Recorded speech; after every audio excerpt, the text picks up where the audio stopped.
Good morning, everyone, and welcome to Activities for People Living with Dementia. My name is Martha Brown, and I am your volunteer with Dementia Friendly Fort Worth. We are proud to offer this series with funding from the Area Agency on Aging and the United Way of Tarrant County. These programs are recorded and are made available for viewing through a YouTube channel for future use. I am your host for today's activities, and our topic today is presented by Peggy Spear with the Amon Carter Museum of American Art. Her topic today is children. Take it away, Peggy. Thanks, Martha. And you know what? You were right last week. I had inverted my calendar. So we really are doing children. I apologize for the I tell you what. Horses, children, it's okay. You know what? Sometimes taking care of children is like taking care of horses. That's right. You know, listen to what. If I'm in my second childhood, do I count as a child? Yeah, perfect. Yep. Okay. We're all children. I'm with you. I'm with you. And whatever you bring, Peggy, we will love it. Oh, well, good. You guys are an easy crowd. That's why I love you so much. Good. All right, friends. Children. So we're gonna hit it all over the place with children today. We've got our first painting, which this is one of our paintings that actually isn't on view. And I've never, as long as I've worked here, I've been here now 8 years, and I've never even seen it in person. But this is a painting in our collection called Portrait of Mother and 5 Children. So tell me what you see here. I see Mother 5 and children. A mother and children. Yes, you got it. It looks like they're spaced out in age. Looks like maybe I think the girl that's sitting next to the mother, maybe the oldest. And Right the boy, here. yeah. And the boy that's right might be the next oldest. And I'm not sure about the rest of them. Yeah, it's hard to kind of guess who ages. But they're dressed up. They're dressed up, yes. You can tell they're all the same family because they look very similar in their Yes, they do. face. Okay, yeah, they're all from the same family. But actually, the children's face is just a replica of the mother's, it looks like. Yeah. Yeah, especially the For the mother and baby. daughter. Yeah. They all look like they're going to Sunday school. Yeah, in their fancy clothing, like Yetta said, they're dressed up. Mm-hmm. With the rabbits. With a rabbit, yeah. Oh, A basket of cherries or something. Yep. Mhm. And Yeah. the boy here has a book. A Yeah. book. And then this little baby, Has an orange. A apple toy. or orange. Or a ball. Or Pomegranate. something. Yes, definitely a fruit of some sort and there's some fruit down there. on here. And then we see her, I'm guessing the mother's sun hat. From a fairly upper scale family What makes you say that? because of the clothing. Fancier clothing? Yeah. Yeah, it's not a lower class family. So we know that are any of you familiar with what this style of artwork is called? Portrait. It is a portrait. You're exactly right. It is a portrait. It's a family portrait. And we don't know who any of the people are. Yeah. But this Is style, that- say it again, Don. I was gonna say, is that a real background in back, or is that like a painted screen or something? Well, it's a background of something kind of generic. It's not specific to probably where this family lived. Okay. The Olin Mills background. Say that again. Yes, exactly. Olin It's like an Mills Olin Mills background. Exactly right. Yeah, And that's funny that you say that, Martha, because that's kind of what this type of painting is called, or this style of painting is called folk art. And so Faux. I'm sure you can think of, you've probably seen folk art paintings, portraits hanging in families' houses or museums, things like that. But so this type of artist, it was an itinerant painter. Does anyone know what that is? He was poor and didn't get paid. Close. Traveling. Yes, he was a traveling artist. Ooh. And he would get paid. I mean, he wasn't rolling in the dough, but he would get paid. And an itinerant artist would travel from city to city typically within a region, a state, something like that, and would stay for 2 weeks, 6 weeks, and paint portraits, and then move on to the next city, and he would get paid. So he wasn't working in a studio per se. He had to be able to bring everything with him, and he had to be able to work quickly. So this Olson Mills background was probably a background he did over and over and over again, because he figured out the formula on how I can quickly crank out this type of background. Mhm. And so it has a generic feel to it. Like it could be any natural scene. You might, there's nothing that identifies it as, oh, this is in Pittsburgh versus this is in New York City. Mhm. And so he got this particular painter, who we don't know who it is, but assuming he's an itinerant portrait artist, would just kind of crank these scenes out. So it lacks a lot of specific details. It looks like go ahead. looks like there's three boys. The two smaller ones look like boys too, because the clothing for a younger boy was different than an older boy in Yes, that day and age. Yeah. yes.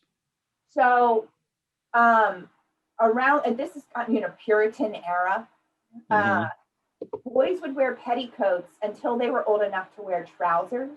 Yeah. So sometimes you wouldn't necessarily know which is a boy and which is a girl. boy. Oh, yeah. In the portraits. And we talked about, we couldn't really quite guess their age. This is also we can tell maybe some might be a little bit older than others, but that was very common of these portraits, where proportion and size didn't really match, and people who were more important might be larger than someone who is of a lesser importance. So the mother here is the largest. Would you agree? Mhm. Yes. Yeah. Who do you think, who looks to be the next largest? The The young girl. young lady beside him, beside her. The Girl. lady beside him. The girl. Yeah. She does, and so does he. And you can Yep. see most of his body, which might indicate, because he was probably the firstborn boy in the family, Yeah. he Mhm. might have more importance than, his sister. We're not Yeah. seeing much of his sister, but we are seeing that she looks older. So there is maybe an acknowledgement in birth order, but not necessarily in. Why is there no father? We don't know. We don't know who this family was. So I don't know why that father isn't there. So Peggy, how do Yeah. we know that the baby is really a girl? Do we know that? Or since they wear the kind of gown things when they're a baby, no matter what.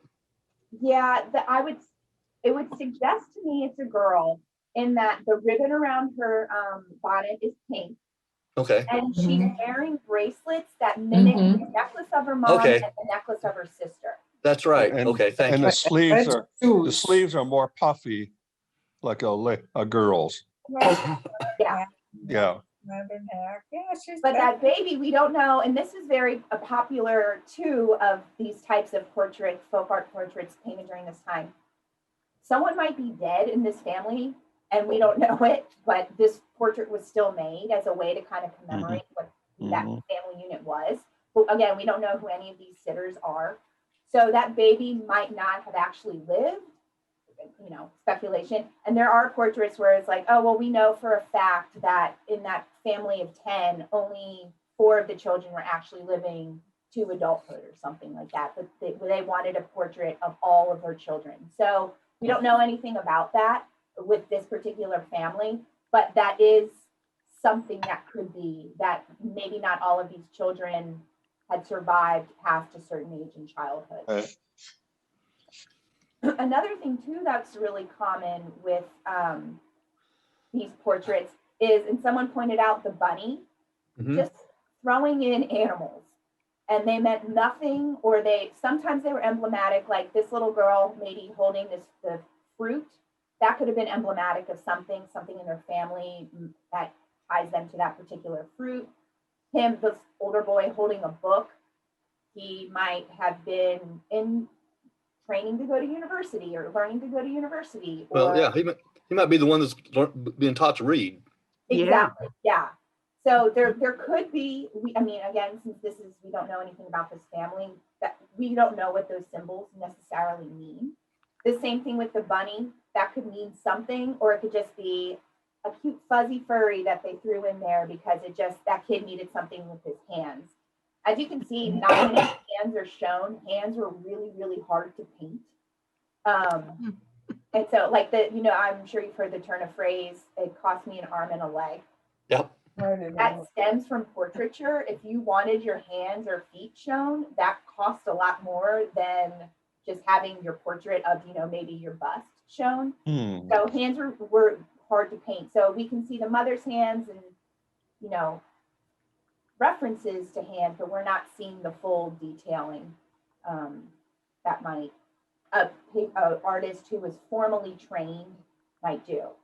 And so a lot of misconception is that a folk artist was not formally trained. Sometimes that's true. Sometimes a lot of the times these artists were sign painters or had trained under another artisan and then shifted from a utilitarian paint form to a more of a portraiture or landscape type of paint form. And so they were able to transfer some of those skills, but it wasn't that they didn't have any training. It's these artists typically lived outside of the city, not in a major city center, which contributed to that thought that these artists weren't actually trained, which is misleading. So, the backgrounds, the poses, the objects that the sitters are holding, you would see in a portrait artist, painting in the city. It's just done in a very different Latin style. And these artists were very mathematical about how they were cranking these out. So that it feels pretty formulaic what they're doing. Can you tell me much about their personalities? Are you able to see much about who they are as a person? No, not at all. No. No. And that was part of it too. It was these people who wanted the portrait painted, not necessarily wanted parts of their personality shown. It was more of a just showing we exist and this is kind of what we look like. And so that was another part of what these folk art paintings look like. So you can think of maybe some styles of paintings you've seen like this where you really don't get to know much about the person or their personality.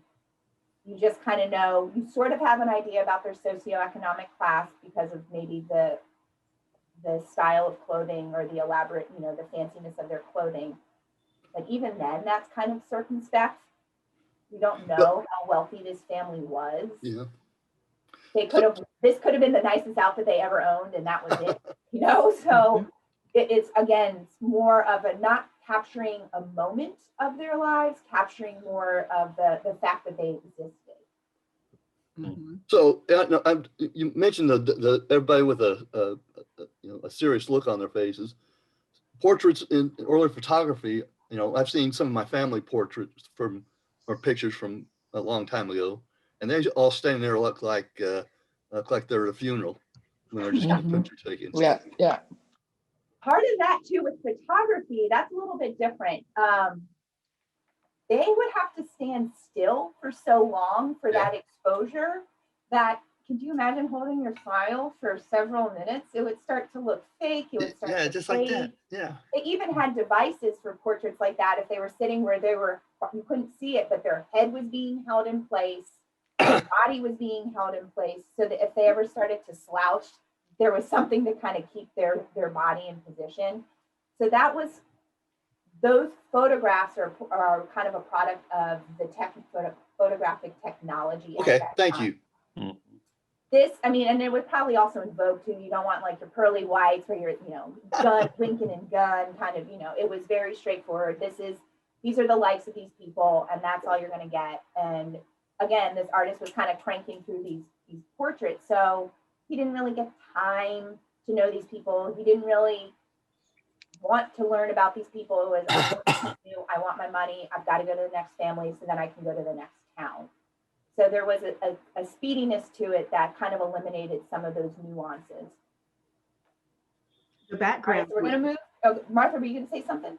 The background is the most alive part of it. Yeah. That's sad. that the shading of it and stuff. Yeah. Mhm. And that was very common too, with this style of portrait, using just broad swipes of color. Their faces have almost no change in tone to them. I mean, it's so Mhm. a lot of broad coloring, not going in with detail. I mean, you can see pleats and shadows in her, but it's all one solid color. So I just noticed something, Peggy. Yeah. This person over here on the left Yeah. looks like it's behind this tree. Mhm. Would that have been painted that way just for perception? Yeah, and that sometimes is a tool to indicate this child has died. Oh, okay. But we don't know. We don't know anything about this particular family, but that kind of where he's not necessarily, that child might not necessarily be engaging with the family, but the child is being acknowledged in the family. This is sometimes a tool artists Okay. would use to indicate life versus death. We don't know about this particular case, but he's not touching his family the way the rest of his. No, that's correct. Good point. So we don't know. And he's holding clovers. There's three-leaf clover, which again, this was painted during a time where religion was also conveyed a lot. So that could have been Father, Son, Holy Spirit. It could have been, something else within their religious practice that would indicate, the Trinity, whatever. But there is a specific plant he's holding. Well, I can't imagine he's able to hold that rabbit for a portrait and it stays that position for the whole time. And that's part of that itinerant painting. Throw in a cat, throw in a bunny, throw in a dog, that you see animals a lot thrown in. And in this particular artist might have been really good at painting bunnies. So several paintings of his would have bunnies in them. Okay.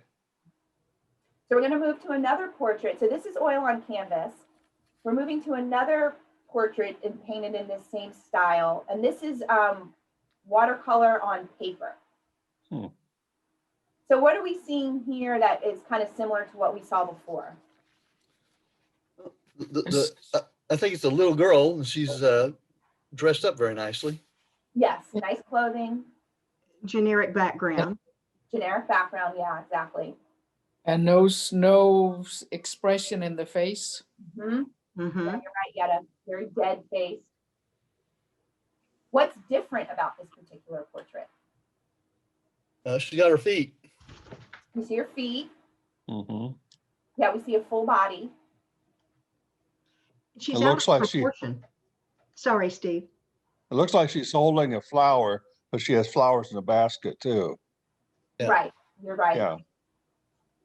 And Martha, you said something about her proportion? She is Mhm. out of proportion. Her Yeah. head's as Right. big as her waist. Yeah. and her Yeah. feet are so tiny. Mhm. It's almost like she's a little adult that they just shrunk her to make her look like a kid, but her proportions don't make sense.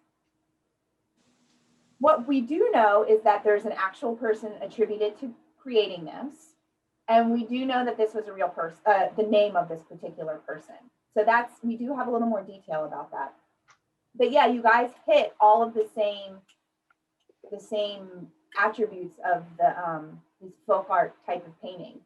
And so in both instances, this was painted, these are Northeast, assuming they're Northeast, just given the type of portrait that they are. Folk art was really a Northeast style, just because that's where most of the country at this point was really, there was a lot of art and action happening up in the Northeast where these artists are painting in this type of style. And it was this was part of the country that was really Puritan based and raised. So this idea that this little girl looks like a little adult plays into that Puritan mindset. I don't know if you or anybody Puritan buffs or know a lot about the Puritan practice. Children were treated exactly like adults. Yeah. It was children were born, they were ignorant, they were born into sin, and they've got to spend their entire lives trying to get on the good side of God again. Yeah. So things were very dull. Things were very serious. Women had children, girls had a certain role, the same, and the boys had a certain role, the same as adults, starting at 7. So it felt very stern, very strict. And so this little girl, it's funny that she's outside because women were really meant to be indoors at this was the thinking at the time. But she's holding flowers, so then there's that feminine. It almost looked like, Peggy, to me, that they painted the trees first and then put the girl in. Part of that itinerant painting. I think you're right. This Yeah. particular artist might have known exactly how I want to frame whoever it is. Any Tom, Dick, and Harry I can throw in there. I've got my background set. Mm-hmm. So that could be part of it too. But yeah, again, we don't know anything about this particular person. This was a few years before the Civil War. So this is sort of a Scarlett O'Hara kind of a girl, where they were supposed to be helped by mammies and nannies and kept indoors and powdered faces and prim and proper. She just looks exactly like that. Yeah, exactly. I mean, the expectations out of children were what you said: prim and proper, seen, not heard. Do what you're said. If not, you will be beaten within an inch of your life. I mean, it was very, very abusive, unfortunately, for these children, as a scare tactic to make them washed of their original sin, basically. So I have a question. Mm-hmm. The sky in the background is almost the same color as her face, and I've heard of painters that use a certain color in the background, so it's easier to get the right color on the face. I don't know if that looks like the same. Yeah, so that's there's an Italian word for it, and I always, that's not Penamenti, but it's, yes, they would use red. Bingham, we've looked at the artist Bingham before. It would be a red to give them a cheery. This particular artist would not have been painting like that. Okay.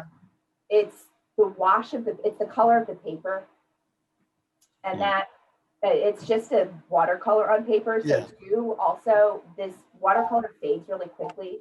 So until it came into our collection, we have no idea how this could have been kept. Yeah. It could have been exposed to a lot of sun or just water. I mean, you can see there are creases. Yeah. And discoloring up here. So that could also be a product of it just aging over time. But yeah, there really is not much difference between the bluish hue of the background and that sort of reddish tint to your face. All right, so we're gonna move away from some of the more serious children to some happy children. Happy children. Oh boy. Happy children. So this artwork is currently on view in our galleries, and it's a sweet oil on canvas. So, or oil on a board, but it's framed. You would never know it was a board. What do we see? Looks like they're playing a game. Playing a game, yep. Any guess what the title of the artwork is called Bo Peep. Yep. But any guess on what this game is? Peekaboo. I heard someone say it, peekaboo. Yeah. Yeah, it's peekaboo. It used to be called Bo Peep when this game was made, but now we know it as peekaboo. So what do we see that feels really different from the last couple of artworks we've looked at? The smile on the girl's face. Smile, emotion. The realism of the background. The background, yep. This was it's speculated that this was the artist's room on the top floor of their house. So there's personal affect to it. What else? So we see a child who's smiling. Yep. We see an interior that actually feels like an interior. Yeah. What else do we see? Very compliant adult. Yes. Yes. Lots of patience. And that's part of what this this what makes this painting so sweet is that now, you know, it's after the Civil War. Domestic scenes are really enjoyed at this time. Domestic painted scenes, this is called a genre scene, just kind of everyday life scenes are valued because it was sort of a break from the horribleness of war that had just happened in our country. And so there's a levity to this. This mom is engaging her child. Yeah. This mom is not, you know, stone cold holding this sweet little bubs in her arms. Now this mom, you know, she's actually playing with the child. And around this time is when, after the war, is when parenting psyche started to shift, and children were recognized as children and not adults. Children were children, and children were allowed to be children. And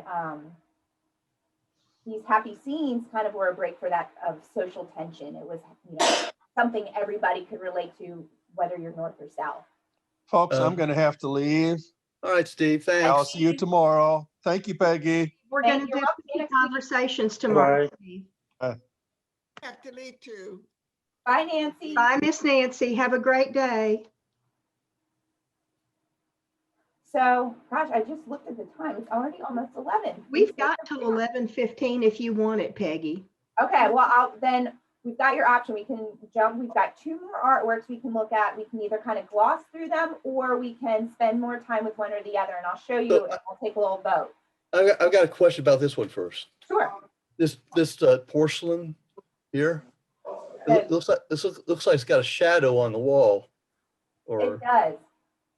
And what it could be too, it could have been the artist screwed up and realized the proportions were wrong and made it smaller, and then it couldn't recreate that same color again. yeah, I can't imagine doing that. You know, I mean, It's real interesting. Sometimes you get these things under an X-ray machine and or infrared lighting and stuff, and you can see pencil marks. You can see people that were there that aren't there anymore. It's really you get kind of into the brain of the artist. Wow. Those kind of things. And another thing too that we kind of touched on with the other artwork that we're seeing here is, you know, this is Victorian era, so there's a reference to the religious, and so we see here. You know, Bible.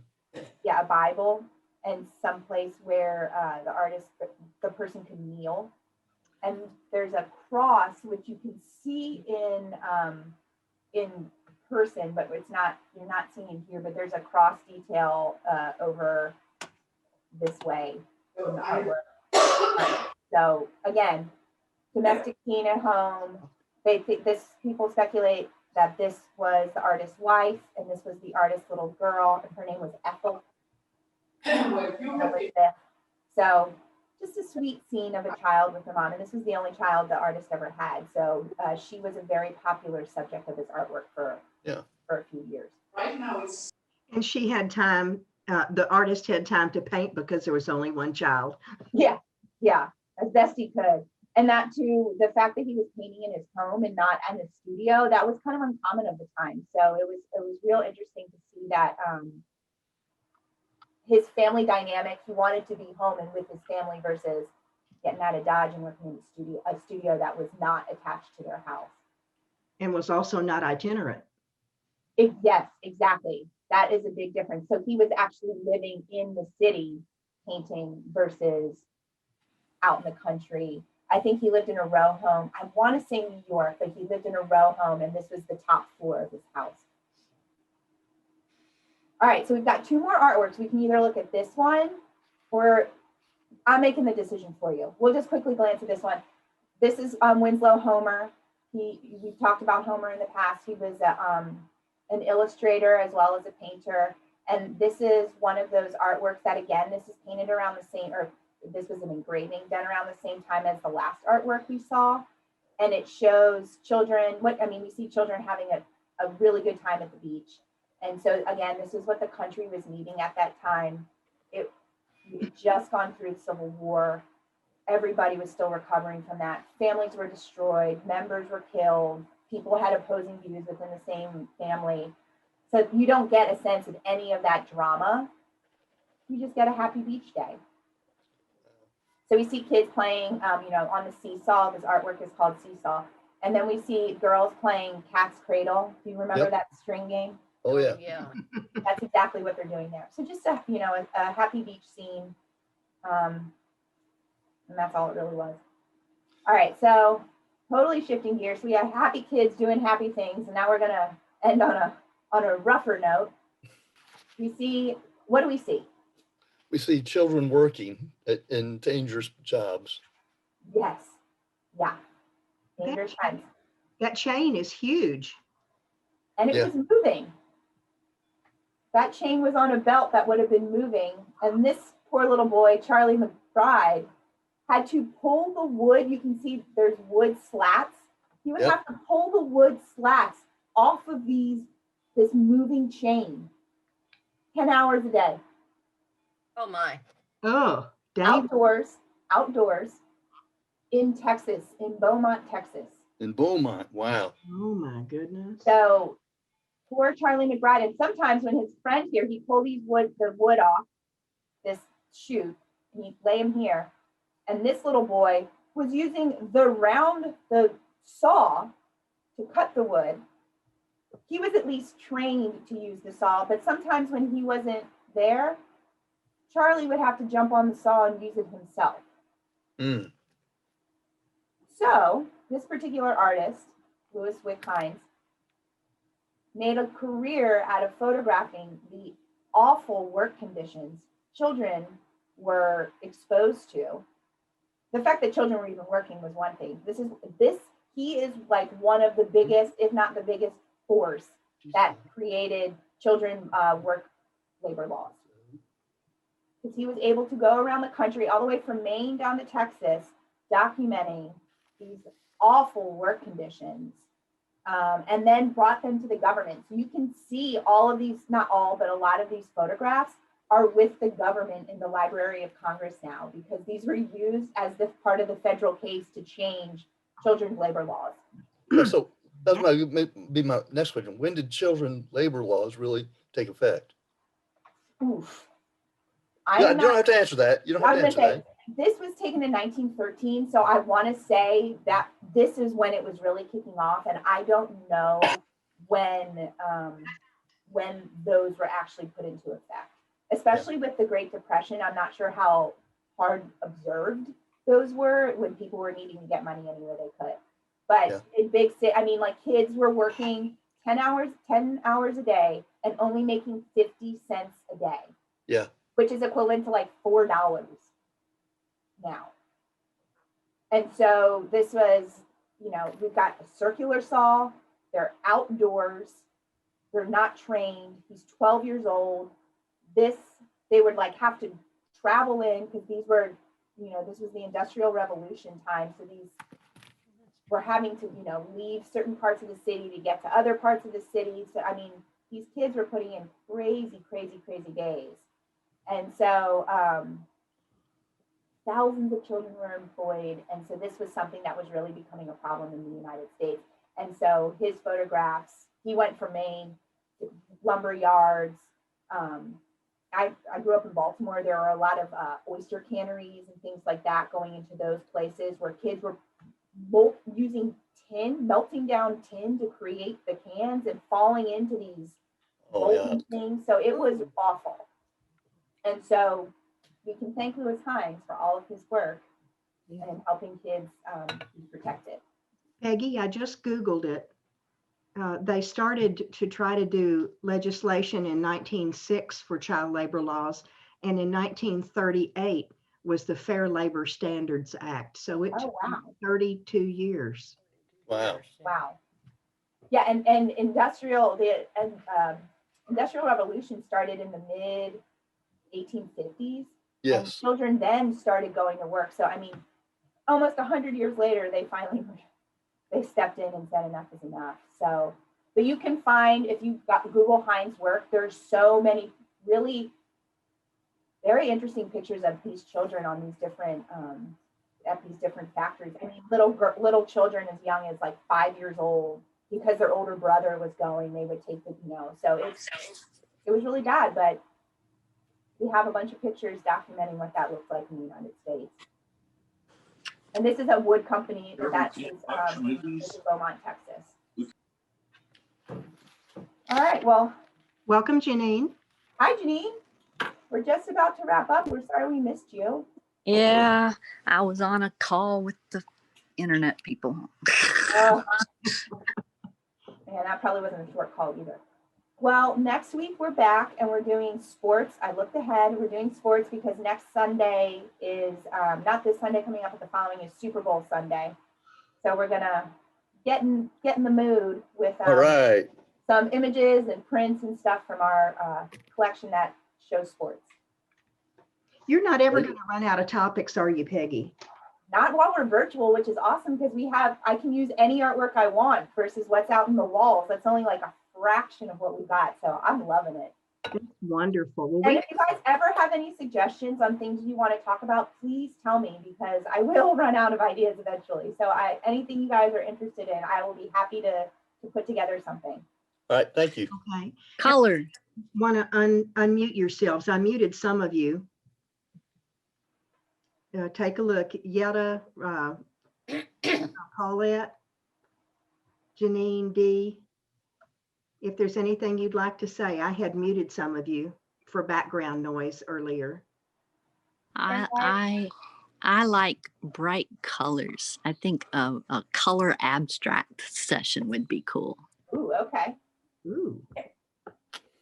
Am I on mute or not mute right now? No, you're not on mute. Okay, we hear you, Paulette. Okay, well, then I just had a real quick thing when you were showing those kids. I mean, my father went to work for the Western Union at the ripe old age of 7. Yeah. And he retired at the ripe old age of 70. Oh my goodness. From Western Union, right? Yeah, Western Union. Wow. And he came to this country from a little town called Patsareki, Russia. Wow. Then he got here and his mom Did he ever and then he had to go endure to an work. injury? Was he ever injured on the job as a child? He what? Was he injured on the job as a child? No, luckily it was the Western Union and it was just telegraphs and all that. And, Oh. you know, one of the interesting things too that happened, one of his friends as they got older and World War II hadn't officially started yet, but he knew about the bombing in Pearl Harbor and he was, Dad's friend was stationed in Alaska, passed that message on to Roosevelt who kind of let it Wow. Wow. How cool. morph, get bigger, and then he announced it. So it was kind of interesting. I can't imagine 63 years in one place. Oh my gosh, and how exhausted you would be too. Yeah. I hope he got some retirement. Oh yeah, he did. Yes. Okay. He did. All right, my friends, it was good seeing all of you. I'll see you All next week. Bye-bye, Peggy. Thanks. Bye, y'all. Have a good Bye. day. You do such a good job. Yes. Okay. Bye. Okay, tomorrow, folks, we have, oh, Woodstock loves this, cookie conversations. Gail is going to make those little, did she call them yum-yums? Yo-yos. Yo-yos, thank you. See, my brain. She's making raspberry yo-yos tomorrow. So Oh, yummy. if you attend, Cranberry. It's cranberry yo-yos. what did I say? Raspberry? Yeah. I did. They're both pink. Y'all are so helpful. Thank you very much. How about berry yo-yos? Hey, she's making cookies tomorrow. Yes. Hey, all right. There you go. That. That's right.